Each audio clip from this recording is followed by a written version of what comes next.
Card मेरे प्यारे बच्चों, कैसे हैं आप लोग। आई होप आप लोग बेहतरीन होंगे। बच्चों आज की क्लास में आप सभी के लिए लेकर आए हैं क्लास 7 साइंस का चैप्टर नंबर 2 जंतुओं में पोषण, न्यूट्रिशन इन एनिमल्स, है ना। तो बाबू आज हम लोग क्या करेंगे, इस चैप्टर का सारा क्वेश्चन आंसर करेंगे। ठीक है, आप लोग को काफी मजा आने वाला है बाबू। मैं एक एक क्वेश्चन का उत्तर आपको आसान शब्दों में सिखाने वाला हूँ, ठीक है ना। तो बढ़िया तरीका से वीडियो को पूरा अंतर देखिएगा। सबसे पहले मैं आप लोगों को बार बार बताता हूँ, ठीक है, मैं आप लोगों को बार बार बताता हूँ कि ये वर्ड मीनिंग सारा याद कर लीजिए, जो भी वर्ड मीनिंग है। और आप लोग को क्या करना है, यहाँ पर जो भी पॉइंट दिया रहता है, जैसे हमने सीखा में कि पोषण जो है ये सभी जंतु के लिए क्या है, अनिवार्य है, ठीक है ना। तो ये सब आपको याद करना होता है। तो ये सब थोड़ा याद नहीं कीजिएगा तो कम से कम 5-6 बार पढ़िए या डेली पढ़ा कीजिए, क्योंकि ये सब इंपॉर्टेंट पॉइंट है। तो इसको याद कर लिया कीजिए या फिर डेली पढ़ा कीजिए, ठीक है। डेली पढ़िएगा तो स्मरण बना हुआ रहेगा, ठीक है। आइए बच्चों, यहाँ से आप लोग का क्या होता है, अभ्यास का प्रश्न स्टार्ट होता है। उससे पहले मैं आपको कुछ इंपॉर्टेंट बातों को बताता हूँ।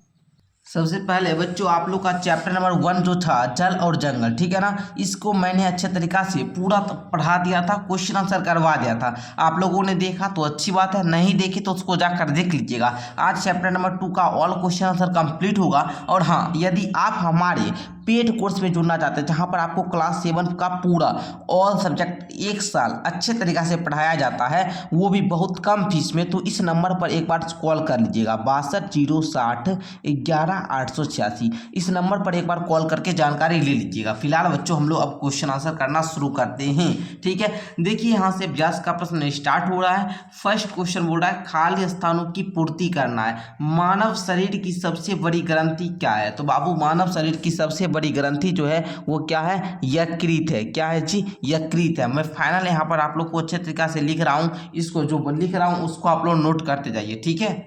आगे देखिए बोल रहा है मनुष्य में भोजन का पाचन जो होता है किससे शुरू होता है और कहाँ पर पूरा होता है। तो बाबू हम लोग मुख के द्वारा भोजन लेते हैं, मुँह से खाते हैं जी। तो और खत्म कहाँ पे होता है, तो आंत में खत्म होता है। कहाँ पर बाबू, आंत में, ठीक है। तो यहाँ पर आप लोग इस प्रकार भरिएगा। आगे देखिए अमाशय में हाइड्रोक्लोरिक अम्ल एवं डैश का स्राव होता है जो भोजन पर क्रिया करता है। तो पाचन रस का स्राव होता है। किसका बाबू, पाचन रस का, है ना। इसमें बहुत सारा पित्तरस आता है, पित्ताशय जो आप लोग जान रहे हैं, वो सब भी शामिल होता है। तो पहले देखिए हाइड्रोक्लोरिक अम्ल, इसको हम लोग इसका सूत्र क्या होता है, HCl, है ना, HCl, ध्यान देंगे। आगे देखिए डी में है मनुष्य में पोषण के मुख्य चरण डैश डैश डैश डैश और डैश है। मतलब 5 चरण होता है मनुष्य में, पोषण के 5 चरण होते हैं, उसको यहाँ पर भरना है। तो चलिए बच्चों हम लोग भर लेते हैं। तो बच्चों जी देखिए यहाँ पर आप लोग का कुछ इस प्रकार से मनुष्य में पोषण के विभिन्न चरण होते हैं। फर्स्ट होता है अंतःग्रहण। तो यहाँ पर पहले हम लोग भरते भी जाएंगे। क्या लिखेंगे यहाँ पर, अंतःग्रहण, यहाँ पर लिखिए अंतःग्रहण, है ना, अंतःग्रहण लिख लिए। अब दूसरा है आपका पाचन, है ना। दूसरे के बाद क्या होता है, पाचन। क्या होता है बाबू, पाचन। ग्रहण करने के बाद फिर पाचन। पाचन अवशोषण, क्या बाबू, अवशोषण। यहाँ पर लिखेंगे अवशोषण, अवशोषण। अवशोषण के बाद क्या होगा, स्वांगीकरण। क्या होगा बाबू मेरे, स्वांगीकरण। स्वांगीकरण में क्या होता है जी, ऊर्जा का निर्माण होता है ना, स्वांगीकरण। उसके बाद निष्क्रमण। क्या होगा बाबू, निष्क्रमण। क्या होगा बाबू, बोलिए मेरे साथ, निष्क्रमण मतलब क्या, निष्कासन, है ना। निष्क्रमण हम लिखते हैं यहाँ पर, निष्क्रमण। तो यही थे आपके मनुष्य में पोषण के मुख्य चरण। तो इसको आप लोग नोट डाउन कर लीजिएगा, ठीक है, यहाँ तक है, ठीक है। चलिए देखिए अमीबा अपने भोजन को डैश की सहायता से ग्रहण करता है। तो पादाप की सहायता से, किसकी सहायता से, पादाप की सहायता से ग्रहण करता है। और भोजन का उनका जो पाचन होता है वो कहाँ होता है बाबू, खाद्यान्न या रसधानी में, ठीक है। वो ग्रहण किससे करता है, पादाप की सहायता से। हम लोग मुख से ग्रहण करते हैं, किससे, मुख से ग्रहण करते हैं, लेकिन वो करता है पादाप से, अमीबा, ठीक है। तो इस प्रकार आपका मैंने खाली स्थान में भरने वाला क्लियर करवाया। देखिए बाबू हम आपको साइंस जो पढ़ाते हैं बाबू, उससे पहले मैं पूरा सारा कुछ क्लियर कर लेता हूँ, ठीक है ना, ताकि आप लोग को एक भी डाउट रहने नहीं दूँ, ठीक है ना। आगे देखिए बुआ आप लोग का कह रहा है सेकंड क्वेश्चन कि सही विकल्प पर सही का निशान लगाए। देखिएगा कहता है कुतरने में सहायता करने वाला दांत। देखिएगा यहाँ पर मैंने आपको पढ़ाया है, यहाँ पर आप लोगों ने ध्यान से पढ़ा। दांत हमारे 4 प्रकार के होते हैं। होता कौन कौन सा है, कृंतक, इंसीजर, ये काटने का काम करता है। रदनक, कैनाइन, फाड़ने का काम करता है। अग्रचवर्णक, प्रीमोलर, पीसने या चबाने का काम करता है।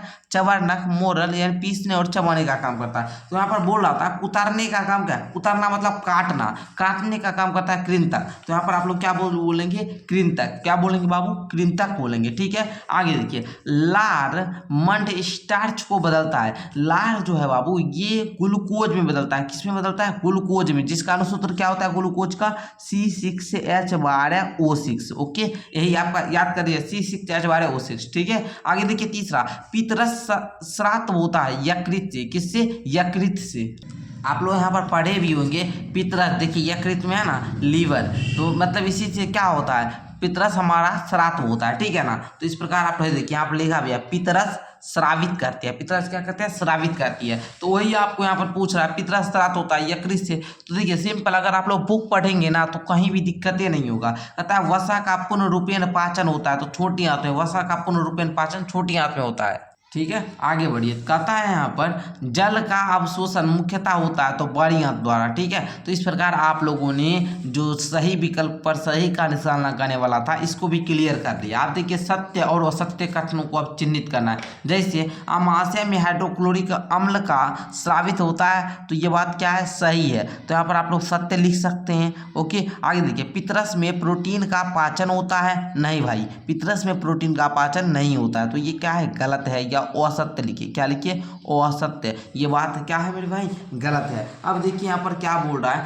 प्रोटीन का पाचन मुख से प्रारंभ होता है। तो नहीं सर, प्रोटीन का जो पाचन है ये मुख से प्रारंभ नहीं होता है। कथन क्या हो जाएगा, असत्य हो जाएगा। आगे देखिए, जुगाली करने वाले निगली हुई घास को पुनः अपने मुख में लाकर धीरे धीरे चबाते हैं। बिल्कुल बात सही है, इसलिए हम आपको बार बार कहते हैं ये हमने सीखा वाला जो आपका पॉइंट होता है इसको याद कर लीजिए, ठीक है ना। देखिए यहाँ पर जुगाली करने वाले जंतु जो होते हैं तेजी से भोजन को क्या करते हैं, निकल जाते हैं। जिसके बाद वो क्या करते हैं, रुमेन में भंडारित कर लेते हैं। उसके बाद कुछ समय बाद निकले भोजन को पुनः मुख में लाकर क्या करते हैं, चबाते या जुगाली करते हैं, ठीक है ना। तो यही बात यहाँ पर था, आपको पूछ रहा था। सिंपल सा सही ये कथन हो जाएगा। ये बात क्या होगा बाबू, सत्य हो जाएगा। आगे देखिए, छोटी आंत में श्लेष्मक स्रावित होता है। जी सर, बिल्कुल बात क्या है मेरे भाई, सत्य है। बात क्या है मेरे भाई, सत्य है। ओके, आगे देखिए, अब कहता है आपको मिलान करने वाला मेरे भाई। देखो मिलान करना कितना आसान है। देखिए मिलान करने के लिए हम यहाँ पर दे दिए हैं, फिर से एक बार हम आपको बता देते हैं। देखिए कार्बोहाइड्रेट जो है इसको आपको मिलान करना है किसमें, शकरा में, ठीक है सर।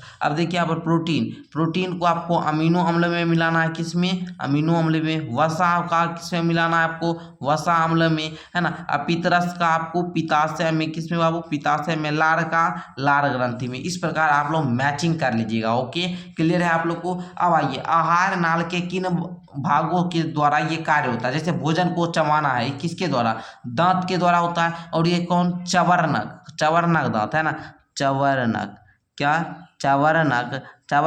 और ये मुख का भाग है। किसका भाग है मेरे भाई, मुख का भाग है। क्लियर समझ में आ रहा ना। अब देखिए, जीवाणु नष्ट होना, ये आमाशय, जीवाणु नष्ट को होना ये किसका कार्य है, आमाशय का। और आमाशय जिसको हम लोग क्या बोलते हैं, स्टोमक, है ना। आमाशय बाबू मेरे क्या होता है, स्टोमक। इसको आप लोग को आमाशय है ना, इसको हम लोग स्टोमक बोलते हैं, STO। ये स्टोमच नहीं पढ़िएगा, मक, है ना। चलिए, अब बहुत सारे बच्चे क्या करते हैं, स्टोमक पेट को समझते हैं। नहीं बाबू, ये अंदर का हिस्सा होता है, ठीक है। इसको हम लोग पेट जो आप लोग बोलते हैं जिसको, वो पेट नहीं है, वो उधर है, ठीक है ना। पेट अंदर होता है ना। चलिए आगे देखिए, उपयोगी पदार्थों का अवशोषण, उपयोगी पदार्थों का जो अवशोषण होता है वो छोटी आंत के द्वारा होता है। किसके द्वारा, छोटी आंत के द्वारा, ठीक है। अब मल का निकास किससे होगा बाबू, मलाशय से। याद रखिएगा, मल का निकास किससे होगा, मलाशय से, ठीक है। तो इस प्रकार आप लोगों ने इसको भी बना लिया। अब देखिए, एक शब्द में उत्तर देना है, एक शब्द में उत्तर देना है, किससे नहीं हो जाएगा, सबको आता है बाबू। देख लीजिए, मानव शरीर में पाए जाने वाला सबसे कठोर भाग जो होता है वो इनामेल होता है। आपको पता होगा, इनामेल जो दांत की जो ऊपरी परत होती है उसको ही इनामेल कहा जाता है, ठीक है ना। दांत की जो ऊपरी परत होती है उसे इनामेल कहा जाता है ना, इनामेल। दांत की सबसे ऊपरी परत जो कठोरतम होता है, जो कि किससे बने होते हैं, कैल्शियम फास्फोरस की बनी होती है, उसी को हम लोग इनामेल कहते हैं। क्लियर, ये किससे बने होते हैं, कैल्शियम फास्फोरस से। ध्यान रखिएगा बाबू, मैं आपको डीपली नॉलेज दे रहा हूँ। आगे देखिए, पक्षी भोजन का अवशोषण करने वाली अंगुली जैसी संरचना को हम लोग दीर्घ रोम बोलते हैं। आप देखिए तीसरा, घास खाने वाले जंतुओं में सेलुलोज का पाचन का स्थान जो होता है वो अंधनाल होता है। क्या होता है, अंधनाल। आगे देखिए, अमीबा में भोजन पाचन का स्थान जो होता है वो खाद्यानि होता है। क्या होता है? खाद्यानि या रसधानी भी आप लोग बोल सकते हो। आगे देखिए, भोजन के अवयवों से उपयोगी पदार्थ संश्लेषण की प्रक्रिया जो होती है वो छोटी आंत में, किसमें? छोटी आंत में मेरे भाई, किसमें बाबू? छोटी आंत में। क्लियर समझ में आ गया ना? चलिए, इस प्रकार मैं आप लोग को 6 नंबर तक क्लियर करवा चुका हूँ। अब आइए आगे का जो आपका 7 नंबर क्वेश्चन है इसको भी क्लियर करवाता हूँ, बहुत मजा आएगा। 7 नंबर है कारण बताइए। कारण बताना है कि मनुष्य में जो सेलुलोज का पाचन वो नहीं होता है, क्यों नहीं होता है, इसका कारण बताना है। दूसरा, अमीबा में जो खाद्यानि मेज में भोजन का पाचन होता है ये क्यों होता है जी। तीसरा, वायुनली तथा भोजन नली का संबंध ग्रसनी से है, फिर भी भोजन वायुनली में नहीं जाता है, क्यों, इसका कारण बताना है। तो मैं मनुष्य में सेलुलोज का पाचन नहीं होता है, इसका फर्स्ट पहले हम कारण बताते हैं, और हम आपको ऐसे नहीं ढूंढ, हम आपके बुके में बताएंगे, बुक में ही, ठीक है ना। आइए देखिए, मतलब सेलुलोज का पाचन किस में होता है, आपको पता है, जो जुगाली पशु होते हैं ना। तो देखिए यहाँ पर पहले लिखेंगे, एक मिनट, घास खाने वाले जंतु के शरीर में, घास खाने वाले जंतु के शरीर में क्या लिखेंगे? शरीर में छोटी तथा बड़ी आंत के बीच एक थैली नुमा संरचना होती है जिसे गुरुजी मेरे अंधनाल कहते हैं। चित्र में अंधनाल जो है ये दिखाया गया है, चित्र में अंधनाल यहाँ पर दिखाया गया है ना। अंधनाल में कुछ जीवाणु होता है, अंधनाल में क्या होता है? कुछ जीवाणु होता है। मनुष्य में अंधनाल बहुत छोटी होती है और ये जीवाणु अनुपस्थित रहते हैं, अतः मनुष्य में सेलुलोज का पाचन नहीं होता है। तो मेरे भाई यहाँ से लेकर यहाँ तक लिख दोगे आप, तो बताइए आपका यही उत्तर है और सटीक उत्तर है बाबू, यही आपको कारण। देखिए यहाँ पर ध्यान, अतः मनुष्य में सेलुलोज का पाचन नहीं होता है। मेरे भाई इतना ही आपको लिखना है, आगे हम लोग बढ़ जाते हैं गुरुजी, आगे देखिएगा बहुत मजा आएगा, है ना। इतना अच्छा तरीका से मजा आएगा ना, आप बोलिएगा। देखिए, अमीबा में खाद्यानि में भोजन का पाचन होता है मेरे भाई, इसका कारण जानते हैं, रीजन हम आपको बताएंगे। रीजन लिखेंगे सबसे पहले यहाँ से, देखिए हम चिन्ह लगाए आप लोग के लिए। खाद्यानि में ही, खाद्यानि या रसधानी में ही, खाद्यानि में ही क्या होता है जी? पाचक रसों का स्राव होता है जो खाद्य पदार्थों पर क्रिया कर उन्हें सरल पदार्थों में बदल देते हैं, ठीक है ना। इस प्रकार पचा हुआ भोजन धीरे धीरे अवशोषित हो जाता है जो अमीबा का वृद्धि, रख रखाव और उसकी संख्या वृद्धि में मदद करता है। यहाँ भी बिना पचा हुआ अपशिष्ट पदार्थ खाद्यानि से होकर कोशिका द्वारा बाहर निकाल दिया जाता है। क्लियर समझे? क्लियर, दो भी समझ चुके हैं। तीसरा, ये वायु नली तथा भोजन नली का संबंध ग्रसनी से है, फिर भी भोजन वायु नली में नहीं जाता है, क्यों भाई? कारण बताना है। आइए मेरे भाई देखते हैं कारण, बड़ी मजा आएगा, देख लीजिए थोड़ा सा यहाँ पर ही है दिया गया है। क्या दिया गया है गुरुजी? देखिए, श्वास नली के ऊपर एक मांसल संरचना होती है जिसे इपिग्लोटिक्स कहते हैं, इपिग्लोटिक्स कहते हैं। यह वाल्व का काम करती है, जब हम भोजन ग्रहण करते हैं तो यह श्वास नली को ढक लेती है तथा भोजन जो होता है ये भोजन नली में चला जाता है। मेरे भाई इतना ही आपको लिखने का काम करना है, वर्क करना है, ओके।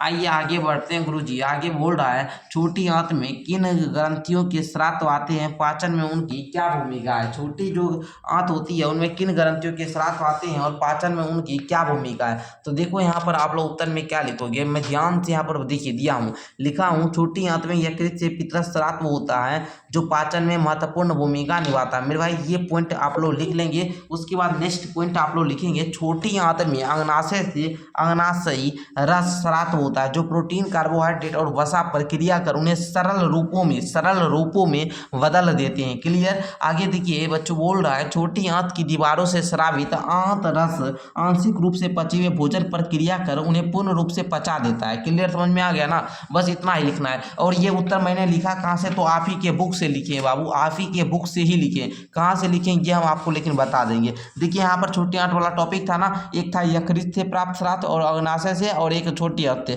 तो यही तीनों का पॉइंट मैंने लिख दिया, सिंपल सा था, ठीक है ना। तो आइए अब हम आगे क्वेश्चन बताते हैं आपको। अमीबा में पोषण की प्रक्रिया जो होती है वो मानव से भिन्न होती है, कैसे, इसको हम समझाते हैं। लिखिएंगे आप लोग उत्तर में क्या, देखिए यहाँ पर, मनुष्य में भोजन मुख से ग्रहण होता है। मनुष्य में भोजन कहाँ से ग्रहण होता है जी? मुख से, मतलब मुंह से ग्रहण होता है। जबकि अमीबा में जो भोजन का अंतर्ग्रहण होता है ये पादाप की सहायता होता है। मैं आपको फर्स्ट भी बताया, पहले ही बता चुका हूँ ऑलरेडी, ठीक है ना। आगे देखिए, मनुष्य में पाचन तंत्र होता है जहाँ भोजन का पाचन होता है। मनुष्य में जो पाचन तंत्र होता है वहाँ पर भोजन का पाचन होता है, जबकि अमीबा में जो भोजन का पाचन होता है बाबू वो रसधानी में होता है या खाद्यानि में होता है। कहाँ पर? खाद्यानि में होता है। क्लियर, समझ में आ गया ना बच्चों। 9 नंबर क्वेश्चन का उत्तर लिख लेंगे आप लोग। स्क्रीनशॉट जल्दी से लो, जल्दी से लो, अगर पेपर में आ जाए ना तो अच्छे तरीके से लिख कर आना। आगे देख लेना, बोल रहा है मनुष्य में पाए जाने वाले दांत और उनके कार्य लिखिए। ये हम आपको यही बुक से बताएंगे। देखिए हम ज़्यादातर बुक से इसलिए बताते हैं ताकि आप लोग को पता चले क्वेश्चन का उत्तर कहाँ रहता है और आप लोग कैसे। देखिए यहाँ पर देखिए, ये दूध का दांत क्या होता है, इसको हम लोग बोलते हैं क्या, मतलब दूध का दांत होता है ना, इसे अस्थाई दांत बोलते हैं, ठीक है ना, अस्थाई दांत। और एक होता है परमानेंट टीथ, जिसको अस्थाई दांत बोलते हैं। जब दूध का दांत टूट जाता है उसके बाद जो दांत आता है उसको हम लोग बोलते हैं परमानेंट टीथ या अस्थाई दांत। ओके, तो इसको भी समझेंगे हम लोग, है ना। अस्थाई दांत निकालते हैं, पुनः इनके स्थान पर अस्थाई दांत निकल, हालांकि वृद्धावस्था में इनके कुछ गिरने भी लगते हैं, ठीक है ना।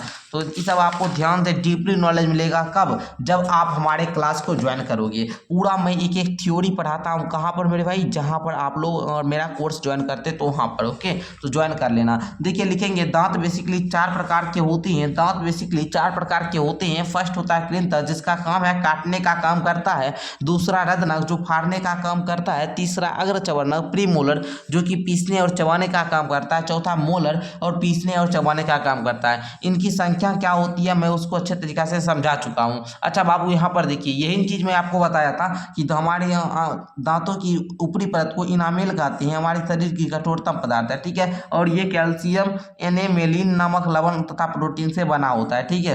तो आप लोग इसको मैं यहाँ पर बताया था, है ना, यहाँ पर मैंने स्पष्ट किया था जब यहाँ पर आ रहा था ना। देखिए मनुष्य में पाया जाने वाला कठोरतम, ये वाला क्वेश्चन में, तो वो सब हम आपको बता ही दिए कैसे क्वेश्चन का उत्तर ढूंढना होता है। आगे ये बोल रहा है मनुष्य में पाचन तंत्र का नामांकित चित्र बनाइए। ये देखिए ये एक नया वर्ड है नामांकित। नामांकित का क्या मतलब होता है बाबू, कि आपको जो चित्र बनाएंगे ना पाचन तंत्र का, उसमें नाम अंकित रहना चाहिए। क्या होना चाहिए, नाम अंकित रहना चाहिए, मतलब कौन से तंत्र का क्या नाम है ये अंकित करना है। तो आइए बच्चों, ये मैं आपको बुक से ही समझा देता हूँ, ऐसे आपको चित्र बनाने नहीं आता हुआ तो सीख लीजिएगा, है ना। ये आपका कुछ मनुष्य का पाचन तंत्र होता है, जहाँ पर इसको हम लोग बोलते हैं मुख गुहा, ठीक है। और यहाँ पर जो पीछे में होता है इसको हम लोग ग्रसिका बोलते हैं, मुख गुहा के पिछले भाग को हम लोग ग्रसिका बोलते हैं, ग्रसिका, ठीक है। और यहाँ पर आप लोग का ये जो पाइप आ रही है ना, ये आपका ग्रास नली कहलाती है। क्या कहलाती है, ग्रास नली। और यही आपका ये जो हुआ बाबू, ये जो आप लोग इस प्रकार देख रहे हैं इसको हम लोग बोलते हैं अमाशय। और ये हुआ आपका छोटी आंत,